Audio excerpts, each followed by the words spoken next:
Hello, everyone, and welcome to the Purpose Tune podcast. The goal of the show is to create valuable content to broaden your knowledge, inspire you to act, and get you in the right mindset so you can apply it in your own life to drive impact, generate meaning, and achieve your purpose. Now, today's guest is Britt East. He is an author and speaker who uses his experience, strength, and hope to challenge and inspire change-oriented gay men to get down to their business of improving their lives.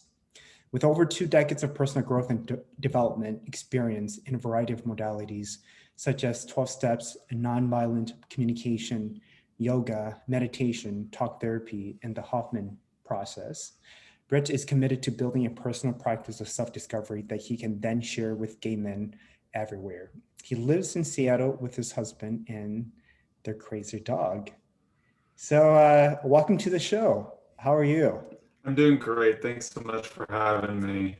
Yeah. I'm so excited to dive into your background. But first of all, congratulations on your book. I know that writing a book is never an easy process. So share with us what that process was like. This one actually was an easy process. It was so interesting because I put off writing this book for essentially 2 decades.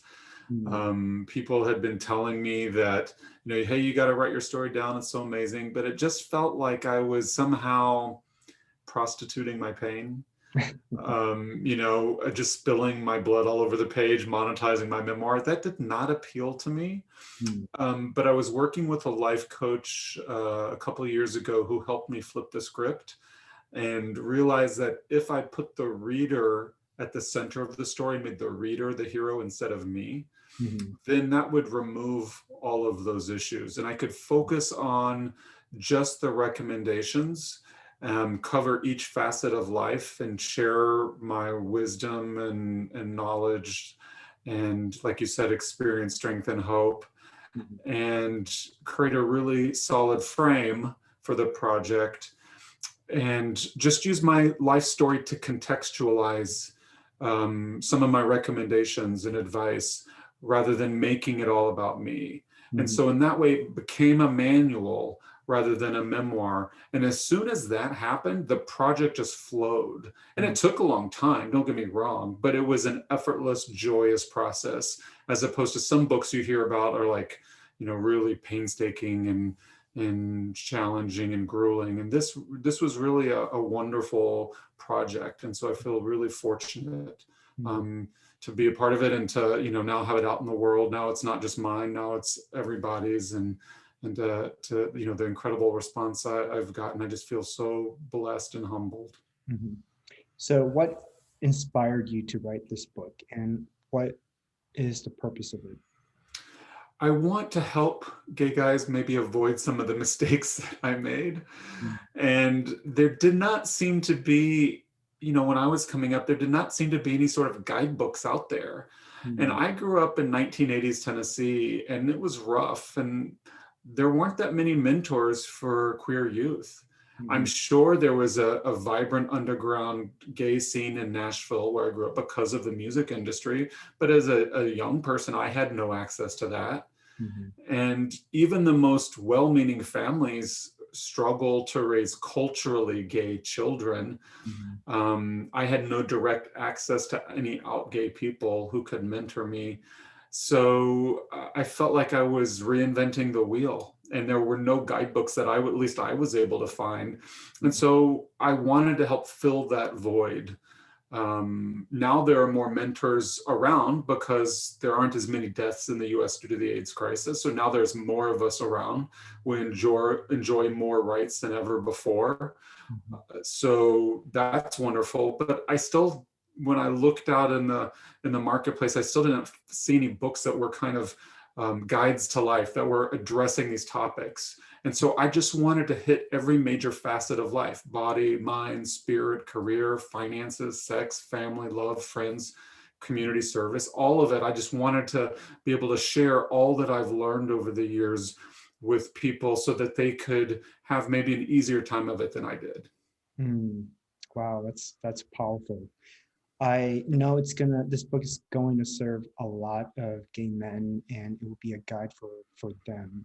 I wish I have more books, when it comes to self-development and writing from a perspective of a gay man, and because our life experiences is so different from people who are straight, right? And Exactly. phobia, for in my case, racism, and so it's hard to navigate this world sometime when you don't have the right mentor, the right guidance, the right resources and tools. And so I'm so happy that you ran a book and it's assigned as a gift for the world. And so, I'm very happy that you've accomplished that. Um, I'm fascinated by, oh, go ahead. You're going to say So something. sorry to interrupt. I just wanted to interject really quickly that anybody is welcome to read this book. I did kind of a subtle thing with the naming of the book. Instead Mm, of calling it A Guide to Life for Gay Men, mm, I called it A Gay Man's Guide to Life, meaning it's open to anybody. And the wisdom is certainly kitchen table, time honored, tried and true wisdom that could be applied to anybody's life. mm, And I wrote it through my own lived experience as a gay man with our cultural frame in mind. right. So often, as you alluded to, we have to, as queer people, do the mental gymnastics to translate literature from the straight world Mm, to make it fit our lives. right. And so now other people get to do that gymnastics. They're welcome to read it, but I wrote this with us in mind and in my heart. Right. And also putting us in front of the world. So it's not about the world seeing you as a gay Yeah, man, but it's you as a gay man seeing the world. exactly. That's really And that, beautifully put. Yeah. right, exactly. Wow, that's incredible. There's so much strategy when it comes to coming up with the title of a book. But I love it. I love your thinking. Thank you for sharing that. Yeah. So I'm fascinated by the Hoffman method. I Mhm. kind of know what it is, but could you tell us more about Yeah. I why it's had important then to your personal development? I had no clue what it was before I went, Mm, which is, it turns out, the best way. mm, So when you go on the Hoffman Institute website, which is a nonprofit personal growth and development center devoted to continuing Hoffman's work and sharing it with the world, mm, when you go on the website, it's a little mysterious. Like, what is the process? What are you getting involved in? And I could tell you explicitly what's involved in it would ruin it for you. mm, So I was scared. It felt a little cultish mm, before going, and I was a little apprehensive. But at the end of the day, I was so happy I just took a leap of faith and went without any preconceived notions or expectations. So what I can tell you is that it is an experiential, embodied inward journey mm, that you do in person with a cohort, a group of people, and a pretty large group of people, maybe about 100 people, and then a small group as well. So you have a variety of experiences over the course of the duration of the process, which I think lasts 5 days, if I remember correctly. And so you sleep on site, you eat together. All you're doing is a process. You turn in your smartphones. You are separated from the world so that you can delve into this to this work wholeheartedly without any distractions. And you uncover aspects of your life, and you attune and attend to emotional needs that maybe you didn't even know were there, in mm, a way that helps you stand taller and freer in your own personal power. mm, So I'm describing it vaguely to preserve the mystery and the surprise, which once you go through the process, you will see is intrinsically part of it in a beautiful way. I was not prepared for the sheer beauty of the experience and the connections that I made when I was there. It knocked my socks off. mm, I wholeheartedly recommend it for anybody who can afford it, and there are scholarships available. because there is a tuition associated with it. Even though it's a nonprofit, they have to recoup some revenue. So there is a tuition associated with it. It is a significant commitment of time and energy, because it requires an immersion of 5 days. So it is a significant commitment. But if there's any way you can find your way there, I would recommend this for anybody from any walk of life. It's been around for decades, and it's really well known on the West Coast, particularly California. And it's a little bit lesser known throughout the rest of the country, but there are centers in Europe as well. If you have a global audience there, they can find that all on the Hoffman Institute website. It was a beautiful experience. I cannot say enough about it or recommend it highly enough. Unfortunately, I just have to be a little vague about it, because I really want to keep it untarnished for you or any of your audience who might attend. Right. So the closest thing to the Hoffman method that I've done was with a buddy of mine who we jumped into the bay. This is in the middle of October or September. Yeah. And, the water in San Francisco it's just cold. And so that was an eye-opening experience, something that I would do it again. I think it can be a little intimidating at first to be exposed to the cold, and especially the cold water in Northern Pacific. But it's all about the mindset. Once you have that mindset, it's almost like nothing can stop you from doing what you need to do to get your body to where it needs to be. And so, but I'm sure there's a bunch of techniques, and it's not just that particular example that I shared. So that's amazing. That's really great. So let's dive a little bit into your background. What was your childhood experience like, and how did that transformed your perception as you grew into being an adult, and also your coming out story? It was foundational. So not only was I dealing with intergenerational bigotry, bias, and stigma for growing up a queer person in the South in the 1980s US, I was also coming of age in the shadow of the AIDS epidemic. And so sex equaled death in my mind. It forever changed the contours of my sex life. Which is a fundamental aspect of my humanity.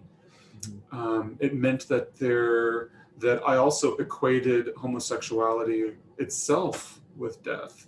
I assumed that I would be a pariah, that I would be cast out of society, that I would be unable to hold gainful employment, that I would never have a family, that I would be miserable my entire life, because those were the messages that straight people gave us in an attempt to eradicate us.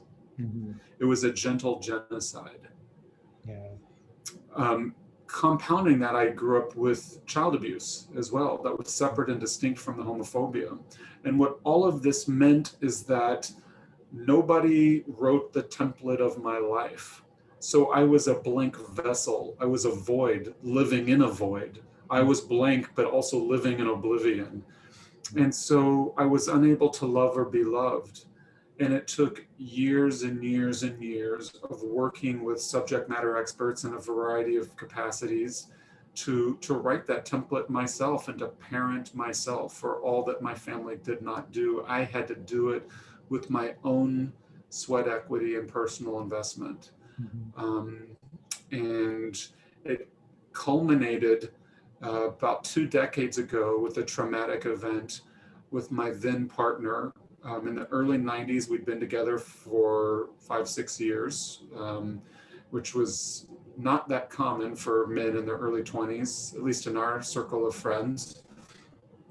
And because I had no foundation of love, I was completely codependent. I had an excessive emotional reliance on him, which was patently unfair. He was my everything.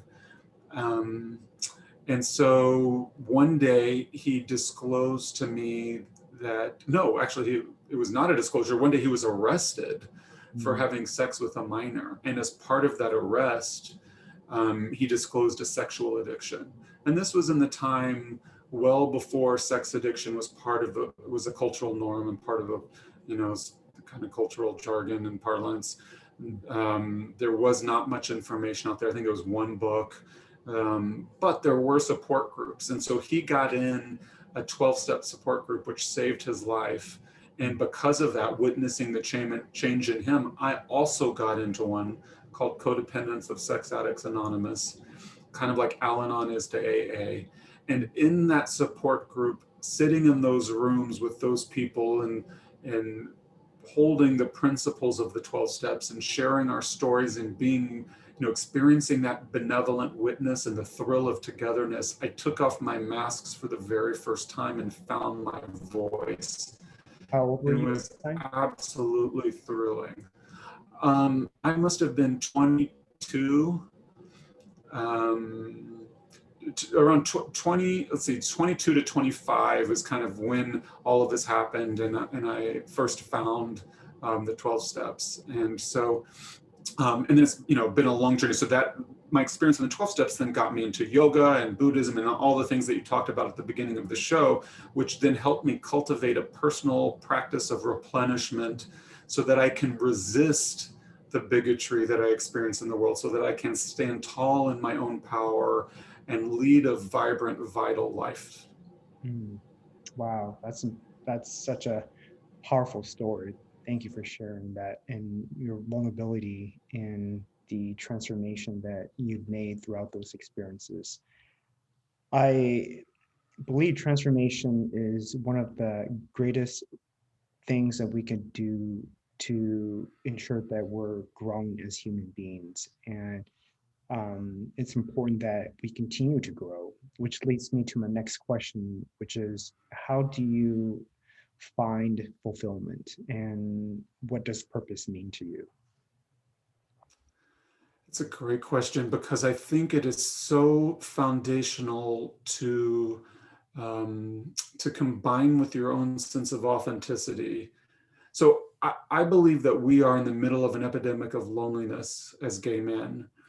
And that we, in order to find love, be it familial or be it romantic love or the love of friends, I think that we have to figure out who we are. We have to go be that as much as we can. We have to go find those activities and those spaces and places where we can be the most of ourselves and shine our light the brightest. And then follow the energy, let go of all agendas and outcomes. So that the universe can do its magic and love will come to us rather than engineering it. And so that part of that process, I think that is intrinsic to it, is the standing in your own purpose and power. And I think the way that you find purpose is through a long, ongoing, because I think it's a lifelong discussion with yourself, process of inquiry, where you sit down and you think about what you value, what matters, and how you might best express it authentically. What are those avenues and vehicles? And I think that gets you to your mission, the vision you hold for your life, and your purpose, why you're on this planet. That's amazing. So obviously, we've all been through difficult times. How do you deal with them? And what are some of the resources that you can share with my listeners on how to push through difficult times? It requires resilience. And the way you cultivate resilience is by making a sacred commitment to a personal practice of replenishment. And that's a practice, meaning you do it. It's not just words. You actually embody your values. There's a physical nature to it. It's something that you actually do every day. And it's probably multifaceted. So I'll take you through some of mine. And then what's required of you and all of your audience is that you make your own art. This is an artful practice. And so yours is going to vary from mine. Mine might sound weird or extreme or not extreme enough or whatever. And then you just have to translate and figure out what resonates with you and go do that. So for me, it's multifaceted. And I walk through this in detail in the book, but it starts with the body, because as human beings, we are having embodied experiences, whatever your spiritual beliefs. And so whatever our abilities or disabilities that we live with, we have to make peace with our bodies if we're going to be able to cultivate this resiliency. And so for me, it's about sleep and nutrition and cardiovascular exercise, resistance training, and that takes the shape of weightlifting and yoga for me, and lots of dog walks with my crazy athletic dog. And it's a daily practice. Even if I don't do the same things every day, I do something to nurture my body daily. Then I combine that with mental stimulation. I have a variety of projects all the time that is challenging my mind. The mind likes to experience novelty and unexpectedness, and it hates routine. That's why when we experience long periods of routine, we dissociate and we get bored. And so you have to constantly challenge your mind, much like you do in weightlifting, challenging your muscles. You have to come at your mind from different angles. So things like learning a new language is fantastic. Not only does it expose you to new cultures and new people, but it's also challenging your brain in a whole new way. And then with spirit, finding something larger than yourself to which you can commit.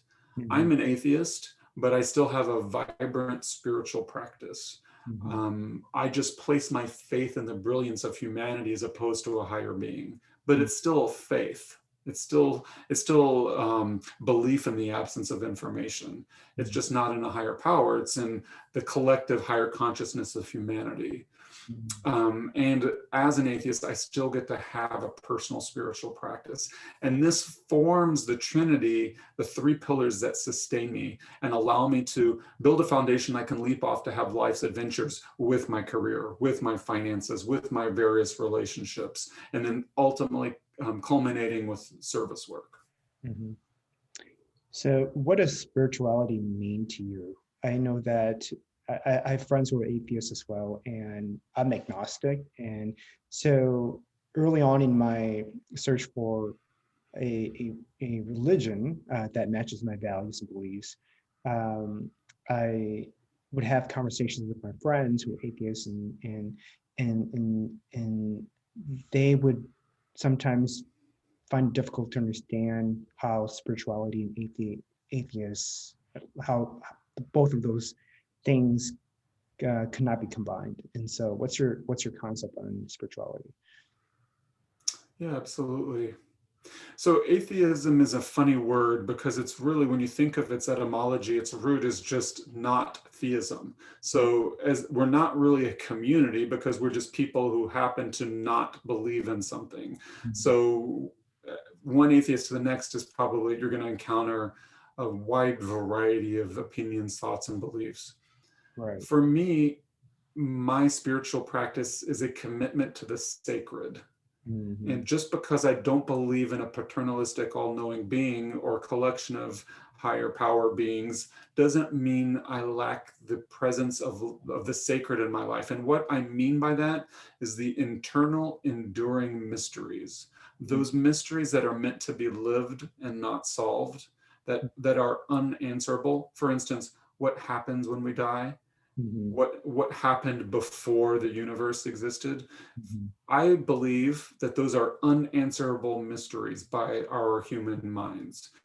And so to dwell in them is a beautiful practice, but to try and answer them is a fool's errand, because it's beyond our mental capacities in our human design. There are all sorts of mysteries in life. The way we process food, our sexual lives are mysterious. The way that we practice love is mysterious. And so by meditating on them, by dwelling in them, by ritualizing them, by telling stories, these are ways to practice to practice spirituality and honor the sacred. In the book, I go into all sorts of details around my exact practices throughout the year, with the changing of the seasons and the marking of events. And there's so many different ways you can do it. I think the main thing is to think of it like an art. It's a form of creative expression that is connected to your soul. Right. That's amazing. Thanks for sharing that. I really appreciate that insight. Earlier, you mentioned about gay men and loneliness. And of course, the pandemic doesn't help. The fact that we're in a digital world and people seem to just want to, for example, date people through apps and not really want to date doesn't help. How do you explain all of this? How do you make sense of all of this for gay men? What I encourage your entire audience to do is to go learn our shared history. And there's some excellent books out there. In fact, one came out this year, in 2020, last year, that is a wonderful book written by a young man called Eric Cervini. And the book, I think, is called The Deviance War. Easily found on Google. It's got a lot of acclaim. And it's basically a history of Frank Kameny, who was one of the gay rights pioneers in the 40s, 50s, 60s, 70s, and some of the associated pioneers as well. Learn about people like James Baldwin and Bayard Rustin.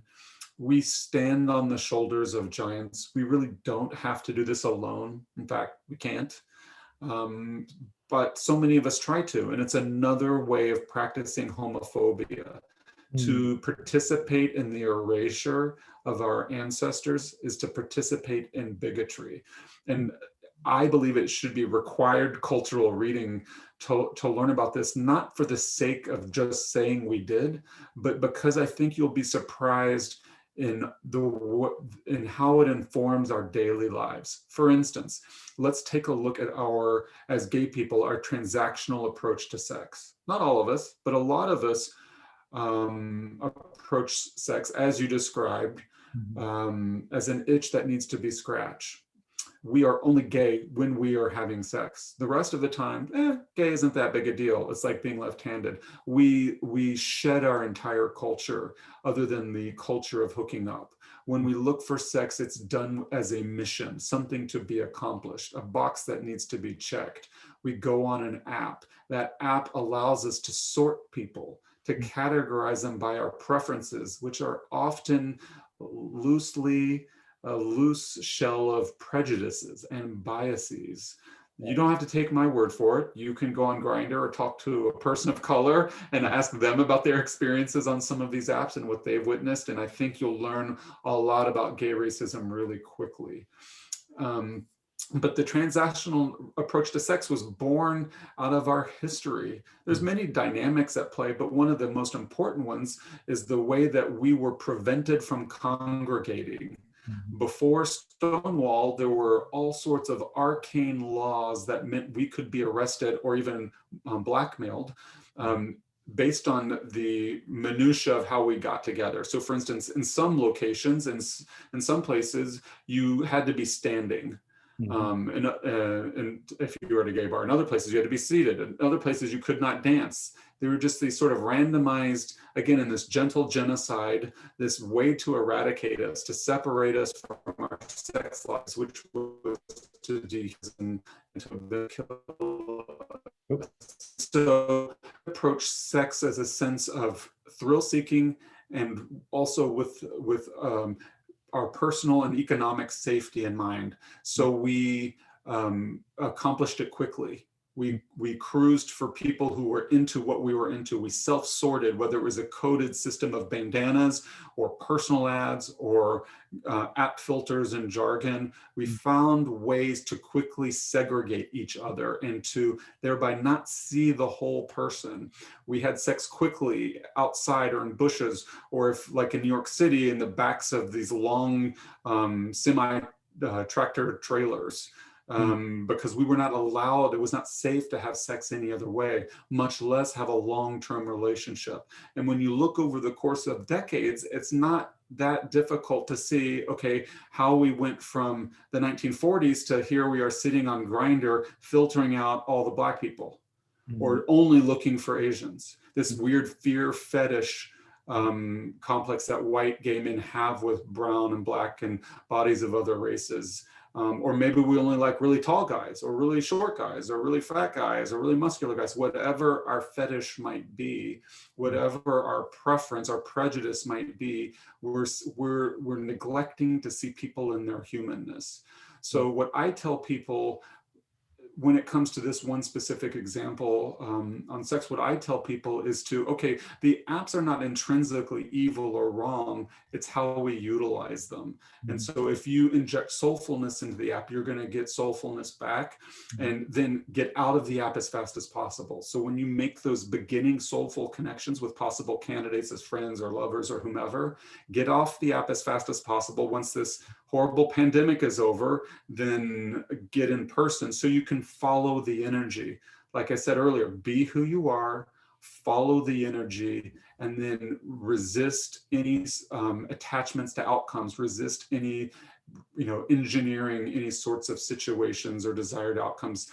Create space for the magic of the universe to do its work, and you'll be amazed at what you are able to attract in your life. Yeah, that's amazing. So obviously, I myself, as a gay man of color, have faced racism within my own community, the gay community. And how do you respond to people who say, "Well, I'm just not into, Asians or Blacks because that's just not my preference"? Oh, bless your heart is what I think in my head when I hear that, because I'm from the It almost South. seems like it's a racial preference, though, in a sense, it's racism, right? You can see how we might lie to ourselves in that way, and we do. White people really hate to be called racist, and so here's what I think. And I'm going to frame it, because I'm a white person, I'm going to frame it in my lived experience as a gay man. In a society steeped in homophobia, we all make homophobic choices from time to time, even gay people. And so that gives me tremendous empathy for all the straight people out there who would love us. I'm out here making homophobic choices inadvertently. Of course they are, even when they're on the right page, even when they're directionally aligned, even when they're trying hard. So I believe that there are no homophobic people, there are only homophobic choices. And what I think that approach to life does is it simultaneously holds people more accountable for their choices and their behavior. It does not let them off the hook just because they're uneducated, racist, or whatever trope we have about them. It makes them take accountability for their choices. And it also creates the space for grace, the room for redemption, that the future might be different, that there's still room for them to make another choice, a different choice, a better choice tomorrow. So to come back to your question, when I'm confronted with this sort of soft, gentle racism, like, oh, I'm not racist, I'm not wearing a Klan hood, it's just that, I just don't like Asians. What? It's just a preference. What? To when you find yourself ruling out entire segments of society, it's probably time to get quiet, get still, take stock, because you're missing out on life. Not only are you harming everyone else, but you're really also harming yourself. You cannot truly be free unless we're all free. And there are so many great people of that race, of that gender orientation, however your stigma, your bias is being expressed. There's so many great people that you're missing out on knowing because of some silly fear deep down that you may not even be aware of. So it all starts with knowing yourself. And when confronted with that, I try and gently challenge people, not the energy of convincing, but more like holding up a mirror to challenge them to do a little more thoughtfulness around what is beneath that quote unquote preference. Are they prejudging people? Do you think people of a certain skin color or hair texture behave a certain way? Do you think they're educated in a certain way? Like, what is at the bottom? What is at the root of this aversion that you hold? Because once you get that, once you can attune and attend to that fear, that shame, that aversion, then the rest of this stuff is just a house of cards and it falls away, and we can get together, work together to tackle the really big structural pieces of racism rather than just our little personal pieces of it. Right. Yeah. I mean, to generalize any group of people or anything, it's really you're really doing yourself a disservice in a sense. Um, and I think that's a society we're progressing, and we have much of a better understanding, but still, you know, it does exist. And I do get your notion about,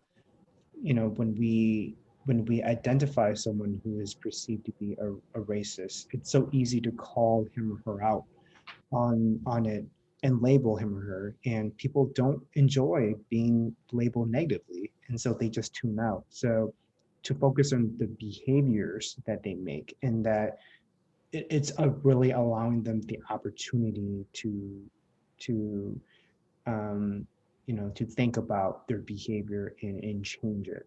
Um, Yeah, but I also think it's white work. Like, I'm speaking to white people as a white person when I say all this, because I think it's immoral and unfair to ask people to bear the brunt of this bigotry and also fix it. And so I think it's time that white people started having these conversations, especially in the gay community, because we know what it's like to be on the other side of bigotry. We know the costs associated with that. So it's even more immoral for us to perpetuate it. And, I think it's really important that we stop and take stock each day and look at how we may have perpetuated misogyny, racism, homophobia, all of these othering behaviors and choices, how we might have participated in them over the course of the day, much less the week, month, year, or lifetime. It's important daily work. That is part of the personal practice of replenishment. If you don't do it daily, you're going to accumulate all of this residual issue, and you're going to wonder why you're feeling so lonely. Well, it's because you're missing out on life's wonders. You're cutting yourself off from the world in this misguided attempt to feel powerful. right, yeah, yeah, the internal work is so important. It's a chance to, of course, work, internalize our beings, and then hopefully shine the gifts that we have to the world. Let's talk about energy and attraction, something that I've begun to uh, dig a little more interest in. And I know you work in Gay Men Thriving. So what's all of that? Like, how does it work? What does it look like? How does it show up? I mean, I want the ins and outs. Yeah, absolutely.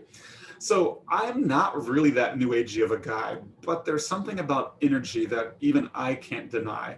I'm kind of a materialist. I like science. I like logic. I'm linear. So some of the new agey stuff leaves me cold, but there's something about energy that it just feels right to me. It resonates with me in a way that I can't explain. Again, one of those eternal, enduring mysteries. Mm, So basically, the premise is that I cannot control the outside world. I can only control my response to it. mm, There is outside stimulus, there's a gap, and then there's my response. And mhm, in that gap, I can breathe, I can get quiet and remember who I am and what my values are, run the events, the issues through my value filter, and then I can respond with my highest self and do my greatest good. If I mhm, reflexively respond, then I'm rolling the dice. I'm hoping that I get lucky. So that gap is crucial. And the idea with energetic attraction is the the energy that you put out into the world is likely to be the energy that you also receive, mhm, and that you can follow the energy. When you don't get like energy, you can set it aside, you can opt out of it. You don't have to dwell in that negativity, you can opt out of it. That in any circumstance, whatever it is, how horrible it is, there is still joy to be found. And by the way, this isn't me, this is well documented. mhm, There's all sorts of firsthand accounts of people in the most horrible situations, like concentration camps in World War II, mhm, that wrote incredibly inspiring poetry and memoirs and created art in the middle of that genocide. mhm, So that tells me that wherever we are, the human spirit endures, mhm, that hope itself is a tonic, and that we can create art and magic, and in that find our own joy. We can create the moment in which we want to live. mhm. Wow, that's incredible.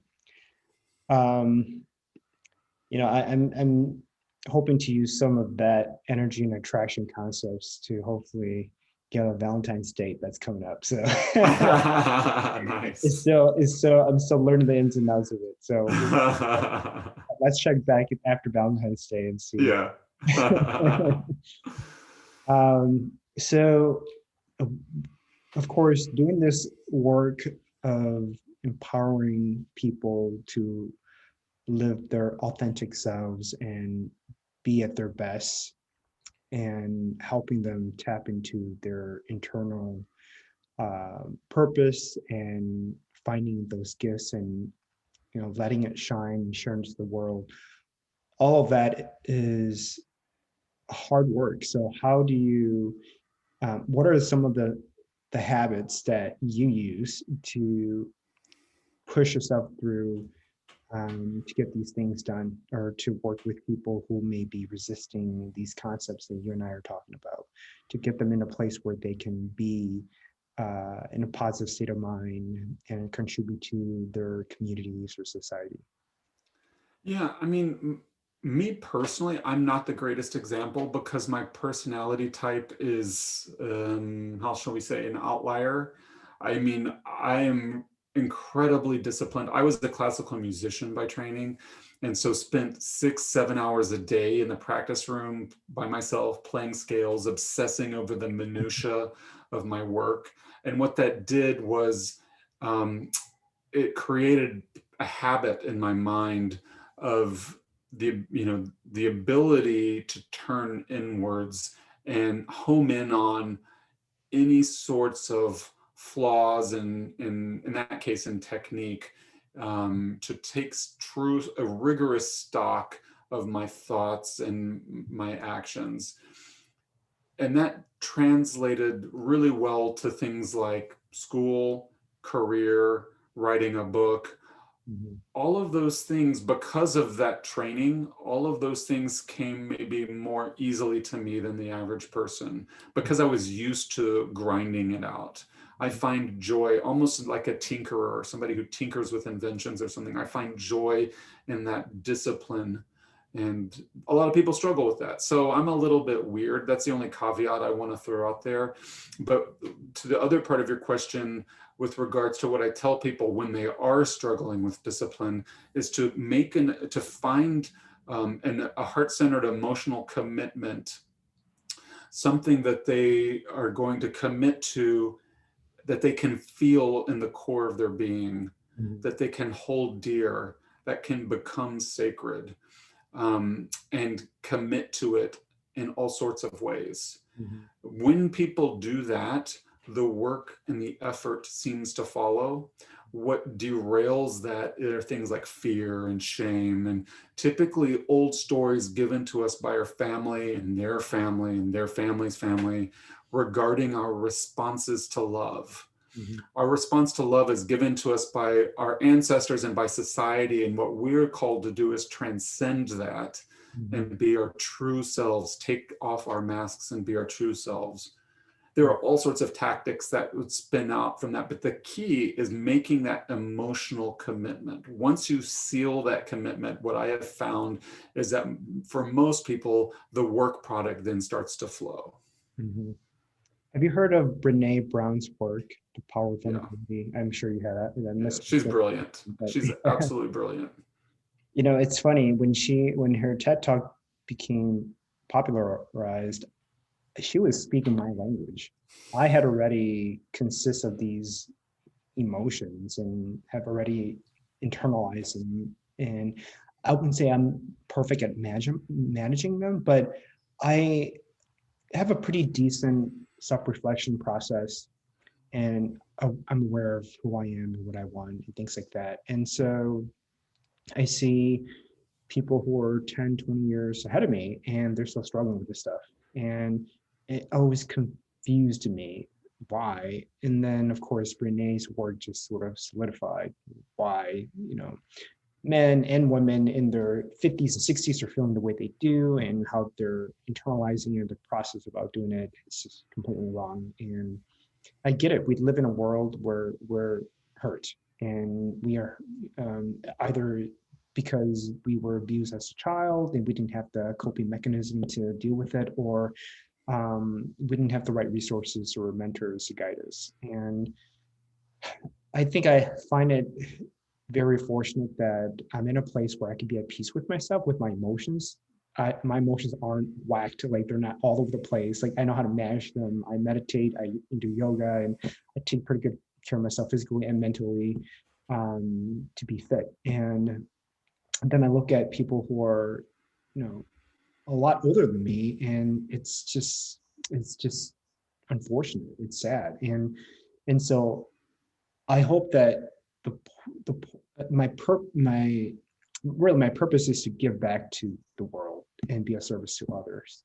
And if this podcast could do that, I think that, you know, I I I hope to put a dent into that space of changing people so that they can live more authentically and find fulfillment.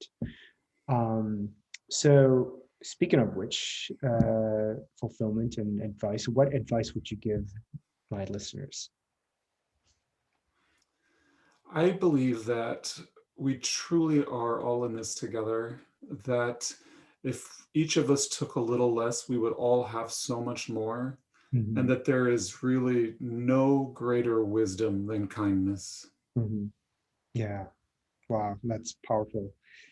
Um, folks, you guys are gonna have to like go back and replay that like a couple times.